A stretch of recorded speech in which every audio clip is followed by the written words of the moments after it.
আসসালামু আলাইকুম, কি অবস্থা সবার? এটা হলো আইটেল S25 আলট্রা। স্যামসাং এর সাথে ডিজাইন সেম করলেও প্রাইস দিয়েছে 19,999 টাকা। আর এই প্রাইসে এই ফোনটা আপনারা পাচ্ছেন curve display, in display fingerprint, 120 Hz এর রিফ্রেশ রেট, তার সাথে 5000 mAh ব্যাটারির সাথে 8GB RAM পাচ্ছেন, 256GB ROM পাচ্ছেন। বাট 20,000 টাকায় ইজ ইট এনাফ? সবাই তো তাই বলতেছে, রাইট? বাট যে কথা কেউ বলেনি সে কথাই বলবো আমি। তো হ্যালো গাইস, কেমন আছেন সবাই? আমি রবিন, আপনারা দেখেন মোবাইল বাড়ি। তো চলুন শুরু করা যাক। তো প্রথমে আমরা ধন্যবাদ দিতে চাই রাইমোসকে, যারা আজকের এই ফোনটা আমাদের কাছে পাঠিয়েছে। তারা একটা অনলাইন শপ, আপনারা চাইলে তাদের কাছ থেকে ফোন নিতে পারেন 500 টাকা ডিসকাউন্টের পাশাপাশি মোবাইল বাড়ি কোডটি ইউজ করলে হেডফোন গিফটও পেয়ে যাবেন। ডিসক্রিপশনে আমি নাম্বার দিয়ে দিচ্ছি, তাদের পেজ লিংক দিচ্ছি, আপনারা এখনই যোগাযোগ করতে পারেন। সো আজকের রিভিউটা একটু অন্যরকম হবে, কারণ এই ফোনটা আমার কাছে প্রায় 12-13 দিন ধরে আছে। সো এই 12-13 দিন ইউজে আমি বেশ কিছু ফ্লসও খুঁজে বের করেছি এটার, কারণ ম্যাক্সিমাম রিভিউতে আমি দেখলাম এটার ভালো ভালো দিকগুলো হাইলাইট করা হচ্ছে, বাট খারাপ দিক নিয়ে এত বেশি আলোচনা করা হচ্ছে না। তো আমি আগে খারাপ দিক নিয়ে শুরু করছি, দেন আমি ভালো কথাও বলবো যে কি কি জিনিস আমার কাছে ভালো লেগেছে আমার এতদিনের ইউজে। কারণ ইউজার এক্সপিরিয়েন্সই একটা মূল বিষয় ফোন কেনার ক্ষেত্রে। স্পেসিফিকেশন তো আপনারা অনলাইনে পড়ে নিতে পারবেন, রাইট? সো প্রথমে আমি যে ফ্লসটার কথা বলবো সেটা হচ্ছে এটার পারফরমেন্স সেকশনে। পারফরমেন্স সেকশনে ইউনিয়াসোসের T620 প্রসেসরটা আপনারা পাচ্ছেন, যেটা তাদের S25 যেটা 13,999 টাকা সেটাতে দেওয়া হয়েছে। এখন 14,000 টাকার ফোনে যে প্রসেসর, যে পারফরমেন্স আপনারা আশা করেন, ডেফিনেটলি 20,000 টাকার ফোনে সেম পারফরমেন্স আপনারা কখনোই আশা করবেন না। এন্ড আমিও করি নাই। আমি তাদের যখন S25 ইউজ করেছি আমার কাছে মোটামুটি ভালো লেগেছে। পারফরমেন্স সেকশনও আমার কাছে ডিসেন্ট মনে হয়েছে। ইভেন আমার কাছে তো মনে হয়েছে যে আরেকটু বেটার প্রসেসর দিলে ভালো হইতো বা আরেকটু ভালো অপটিমাইজ করলে ভালো হইতো 14,000 টাকাতেও।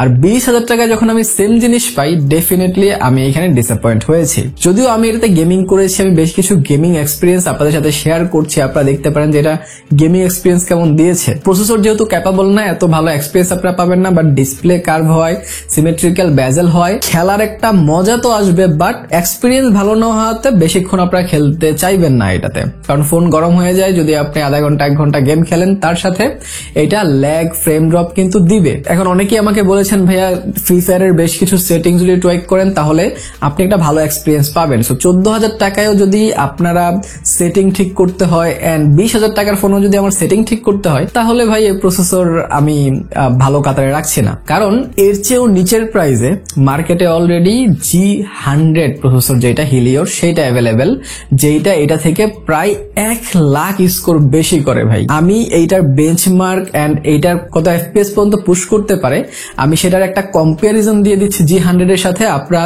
একটু পজ করে দেখে নিতে পারেন যে এইটার পার্থক্যটা কত আসলে। সো ডেফিনেটলি পারফরমেন্স সেকশনে এই ফোনটাকে আমি ভালো কাতারে রাখছি না। নেক্সট হচ্ছে 20,000 টাকায় আপনারা স্টেরিও স্পিকার কিন্তু পাচ্ছেন না এই ফোনটাতে। এই ফোনটাতে সিঙ্গেল স্পিকার রয়েছে, উপরের সাইডে কোনো স্পিকার দেওয়া হয় নাই। সো এই বাজেটে স্টেরিও স্পিকার ডেফিনেটলি আমি আশা করি, কারণ 11-12,000 টাকা এখন স্টেরিও স্পিকার মার্কেটে অ্যাভেলেবেল। ইভেন এটাতে কোনো সেকেন্ডারি নয়েজ ক্যান্সেলেশন মাইক নাই, যেটা এই বাজেটে মাস্ট হ্যাভ। আমার মনে হয় এটা হওয়া উচিত। আর নয়েজ ক্যান্সেলেশন মাইক থাকলে আপনারা জানেন কতটা সুবিধা হয় কথা বলার ক্ষেত্রে। এরপর হচ্ছে সবচেয়ে বড় ব্যাপার যেটা, সেটা হচ্ছে 120 Hz এর রিফ্রেশ রেট। যে প্রসেসর ইউনিয়াসোসের T620, এটা আসলে ওই রকম ক্যাপাবল না যে আপনাকে সব জায়গায় 120 Hz পুশ করতে পারবে। তারা এই ফোনটাতে একটা অ্যামোলেড কার্ভ ডিসপ্লে দিছে, সিমেট্রিক্যাল বেজেল দিছে, 120 Hz এর রিফ্রেশ রেট তো এটা তো অবশ্যই দরকার, কিন্তু এই ফোনটা সব জায়গায় 120 Hz পুশ করতে পারে না। এই ফোনটার সেটিংসে যখন থাকবেন বা ইউআই তে কিছু কিছু অ্যাপে যখন থাকবেন, লাইক ফোন অ্যাপ, এইসবে 120 Hz আপনারা পাবেন। বাট যখন ইউআই তে ঘোরাঘুরি করবেন এই পাশ থেকে ওই পাশ, সেই ক্ষেত্রে 90 Hz এটা শিফট করে। ইভেন যদি আপনারা ইউটিউব, ফেসবুক বা অন্যান্য ব্রাউজারে যান তাহলে এটা 60 Hz এ চলে আসে। সো 20,000 টাকায় একটা ফোনের রিফ্রেশ রেটের অবস্থা যদি এমন হয়, তাহলে এইটাকে আমি কখনোই বেটার ওয়েতে নিব না। এন্ড এতদিনের ইউজে আমি অনেক স্লো মনে হয়েছে। লিটারেলি আমি 120 Hz এর ফোন ইউজ করি। সো আমি যখন এই ফোনটা ইউজ করছি, যখন আমি ইউটিউবে স্ক্রল করছিলাম, যখন আমি ফেসবুকে স্ক্রল করছিলাম, আমার কাছে স্লো মনে হচ্ছিল। বাট 60 Hz এ আসলে এরকমই ফিল হয়। যখন আপনারা 120 Hz থেকে 60 Hz এ শিফট করবেন তখন এই প্রবলেমটা হবে। এন্ড যারা যারা অলরেডি 90 Hz 120 Hz ইউজ করতেছেন তাদের জন্য এটা একটা বড় ডিল ব্রেকার হতে যাচ্ছে। সো এগুলো কিছু মেজর প্রবলেম ছিল যেগুলো আমি ফাইন্ড আউট করতে পেরেছি। আরো ছোটখাটো এদিক সেদিক আছে, বাট ওইগুলো এত ডিল ব্রেকিং ইস্যু না, এগুলোই বড় বড় ইস্যু ছিল এই ফোনটার। এবার ভালো ব্যাপারের কথা বললে, প্রথমত এই ফোনটার ডিজাইন নিয়ে কথা বলতে হবে। অসাধারণ ডিজাইন। যদিও স্যামসাং এর কপি এইখানে S25 আলট্রার, বাট আইফোনের কপিতে যদি আপনাদের সমস্যা না হয়, আই থিঙ্ক স্যামসাং এর কপি, তো আপনাদের সমস্যা হওয়ার কথা নয়। সো ডিজাইনটা আমার কাছে পার্সোনালি অনেক পছন্দ হয়েছে, স্লিম ডিজাইন, ম্যাট ফিনিশিং, আর আইটেলের যে ব্র্যান্ডিংটা সেটা একদমই দেখা যায় না। সো আপনারা যদি অনেকের কাছে নিয়ে যান ফোনটা, আইটেলের ব্র্যান্ডিং না দেখলে তারা অবশ্যই S25 আলট্রা ভেবে ভুল করতে পারে। শুধু ক্যামেরায় যে একটা রিং দেওয়া হয়েছে, নোটিফিকেশন রিং, সেইটা না থাকলে এটাকে আসলে আলট্রাই বলা যেত। আশপাশে কনস্ট্রাকশনের কাজ চলতেছে, একটু ঠাকঠুক শব্দ আপনারা পাবেন, সেইটা ইগনোর করেন প্লিজ। তাছাড়া এই ফোনটা তো আপনারা বটম সাইডে speaker grill, microphone, USB type C port and SIM tray, এটাও বটম সাইডেই পেয়ে যাচ্ছেন আপনারা। রাইট সাইডে ভলিউম রকার, পাওয়ার বাটন আছে, আর টপ সাইড প্রোডাক্ট ক্লিন কিন্তু পাচ্ছেন এখানে। এছাড়া এই ফোনটা সবচেয়ে ভালো লাগার যে বিষয়টা ছিল সেটা হচ্ছে ডিসপ্লে। ভাই কার্ভ ডিসপ্লে পাচ্ছেন সিমেট্রিক্যাল বেজেলের সাথে, তার সাথে AMOLED display, full HD plus রেজুলেশনের, ইন ডিসপ্লে ফিঙ্গারপ্রিন্ট, সবকিছু মিলে ডিসপ্লেটা অসাধারণ ছিল।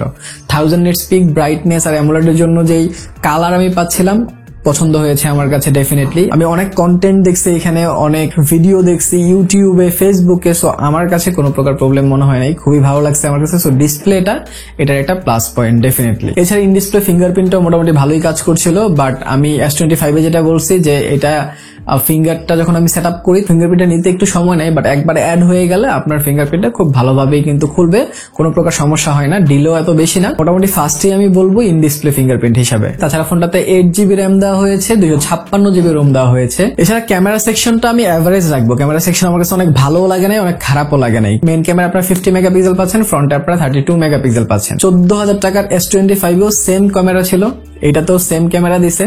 এটাতেই আমি আসলে বেশি ডিসঅ্যাপয়েন্ট হয়েছি। তারা কি করছে, S25 ওই সেম মডেলটাই উঠাইছে, জাস্ট এটাকে কার্ভ ডিসপ্লে করে দিছে। এছাড়া এই ফোনটাতে আর কিচ্ছু চেঞ্জ করে নাই, কিন্তু টাকা বাড়াইছে কত কার্ভ ডিসপ্লে করার জন্য?